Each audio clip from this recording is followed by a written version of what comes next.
40 ਸਾਲ ਹੋ ਗਏ। 40 ਸਾਲਾਂ ਦੇ ਵਿੱਚ ਜਿੱਦਾਂ ਪਹਿਲਾਂ ਵੀ ਭਾਈ ਸਾਹਿਬ ਬੋਲ ਕੇ ਗਏ ਵੀ ਆਪਾਂ ਕਈ ਥਾਵਾਂ 'ਤੇ ਆਪਣਾ ਦੁੱਖ ਇਜ਼ਹਾਰ ਕੀਤਾ, ਕਈ ਥਾਵਾਂ ਦੇ ਉੱਤੇ ਚਰਚਾਵਾਂ ਕੀਤੀਆਂ, ਪਰ ਜੋ ਇਹ ਅੱਜ ਆ, ਜੋ ਇੱਥੇ ਆਪਾਂ ਕਰ ਰਹੇ ਆ, ਇਹ ਆਵਾਜ਼, ਇਹ ਜਿਹੜੀ ਗੂੰਜ ਆ, ਇਹ ਪੂਰੀ ਦੁਨੀਆ ਦੇ ਵਿੱਚ ਜਿਹੜੀ ਉਹ ਪੈਣੀ ਆ।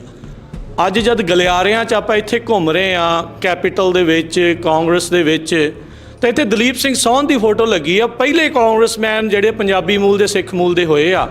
ਡੁੱਲੇ ਬੇਰਾਂ ਦਾ ਕੁਛ ਨਹੀਂ ਵਿਗੜਿਆ। ਜੇ ਆਪਾਂ ਦੇਰੀ ਨਾਲ ਸ਼ੁਰੂ ਕੀਤਾ ਆ ਹੁਣ, ਤੇ ਹੁਣ ਇਸ ਮੋਮੈਂਟਮ ਨੂੰ ਬਣਾ ਕੇ ਰੱਖਣਾ ਆ। ਇਹ ਮੋਮੈਂਟਮ ਬਣਾ ਕੇ ਆਪਾਂ ਆਪਣੇ ਨੌਜਵਾਨਾਂ ਨੂੰ, ਆਪਣੀ ਲੀਡਰਸ਼ਿਪ ਨੂੰ ਇਸ ਪਾਸੇ ਵੱਲ ਨੂੰ ਘੱਲਣਾ ਆ। Now I want to ask my dear friend from California, who has come all the way to cover this event, Punjabi radio anchor, broadcaster and everything, Raj Paramveer Singh, to come and say a few words. Raj Karanveer Singh. Sorry about that. Waheguru ji ਕਾ ਖਾਲਸਾ, ਵਾਹਿਗੁਰੂ ਜੀ ਕੀ ਫਤਿਹ।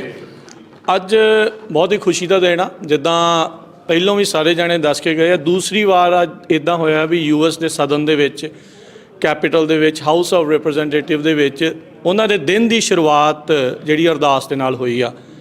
ਸਿੱਖ ਆਪਣੇ ਦਿਨ ਦੀ ਸ਼ੁਰੂਆਤ ਅਰਦਾਸ ਦੇ ਨਾਲ ਕਰਦੇ, ਸਰਬੱਤ ਦੇ ਭਲੇ ਦੀ ਜਿਹੜੀ ਉਹ ਗੱਲ ਕਰਦੇ ਆ। 40 ਸਾਲ ਹੋ ਗਏ ਇਸ ਹਮਲੇ ਨੂੰ। 40 ਸਾਲਾਂ ਦੇ ਵਿੱਚ ਜਿੱਦਾਂ ਪਹਿਲਾਂ ਵੀ ਭਾਈ ਸਾਹਿਬ ਬੋਲ ਕੇ ਗਏ ਵੀ ਆਪਾਂ ਕਈ ਥਾਵਾਂ 'ਤੇ ਆਪਣਾ ਦੁੱਖ ਇਜ਼ਹਾਰ ਕੀਤਾ, ਕਈ ਥਾਵਾਂ ਦੇ ਉੱਤੇ ਚਰਚਾਵਾਂ ਕੀਤੀਆਂ, ਪਰ ਜੋ ਇਹ ਅੱਜ ਆ, ਜੋ ਇੱਥੇ ਆਪਾਂ ਕਰ ਰਹੇ ਆ, ਇਹ ਆਵਾਜ਼, ਇਹ ਜਿਹੜੀ ਗੂੰਜ ਆ, ਇਹ ਪੂਰੀ ਦੁਨੀਆ ਦੇ ਵਿੱਚ ਜਿਹੜੀ ਉਹ ਪੈਣੀ ਆ।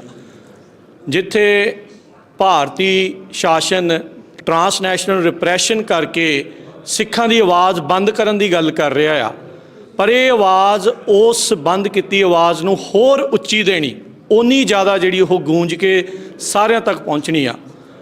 ਅੱਜ ਜਦ ਗਲਿਆਰਿਆਂ 'ਚ ਆਪਾਂ ਇੱਥੇ ਘੁੰਮ ਰਹੇ ਆ, ਕੈਪੀਟਲ ਦੇ ਵਿੱਚ, ਕਾਂਗਰਸ ਦੇ ਵਿੱਚ, ਤਾਂ ਇੱਥੇ ਦਲੀਪ ਸਿੰਘ ਸੋਹਨ ਦੀ ਫੋਟੋ ਲੱਗੀ ਆ। ਪਹਿਲੇ ਕਾਂਗਰਸਮੈਨ ਜਿਹੜੇ ਪੰਜਾਬੀ ਮੂਲ ਦੇ, ਸਿੱਖ ਮੂਲ ਦੇ ਹੋਏ ਆ। 40 ਸਾਲ ਆਪਣੇ ਇਸ ਦੁਖਾਂਤ ਨੂੰ ਹੋਏ। ਕਈ ਦਹਾਕੇ ਪਹਿਲਾਂ ਆਪਾਂ ਇੱਕ ਕਾਂਗਰਸਮੈਨ ਦਿੱਤਾ, ਤੇ ਅੱਜ ਆਪਾਂ ਕਿੱਥੇ ਖੜ੍ਹੇ ਆ। ਇਹ ਆਪਣੀ ਸ਼ੁਰੂਆਤ ਆ। ਡੁੱਲੇ ਬੇਰਾਂ ਦਾ ਕੁਛ ਨਹੀਂ ਵਿਗੜਿਆ। ਜੇ ਆਪਾਂ ਦੇਰੀ ਨਾਲ ਸ਼ੁਰੂ ਕੀਤਾ ਆ ਹੁਣ, ਤੇ ਹੁਣ ਇਸ ਮੋਮੈਂਟਮ ਨੂੰ ਬਣਾ ਕੇ ਰੱਖਣਾ ਆ। ਇਹ ਮੋਮੈਂਟਮ ਬਣਾ ਕੇ ਆਪਾਂ ਆਪਣੇ ਨੌਜਵਾਨਾਂ ਨੂੰ, ਆਪਣੀ ਲੀਡਰਸ਼ਿਪ ਨੂੰ ਇਸ ਪਾਸੇ ਵੱਲ ਨੂੰ ਘੱਲਣਾ ਆ, ਤਾਂ ਜੋ ਕਾਂਗਰਸਮੈਨ ਜਦੋਂ ਕਿਤੇ ਵੀ ਕੁਛ ਵੀ ਬੋਲਦਾ ਆ, ਉਹ ਰੈਕੋਗਨਾਈਜ਼ ਹੁੰਦਾ ਆ। ਅੱਜ ਜਿਹੜੀ ਅਰਦਾਸ ਆ, ਉਹ ਸਦਾ ਦੇ ਲਈ ਇੱਥੇ ਦੇ ਰਿਕਾਰਡ ਦੇ ਵਿੱਚ ਜਿਹੜੀ ਉਹ ਦਰਜ ਹੋ ਗਈ ਆ।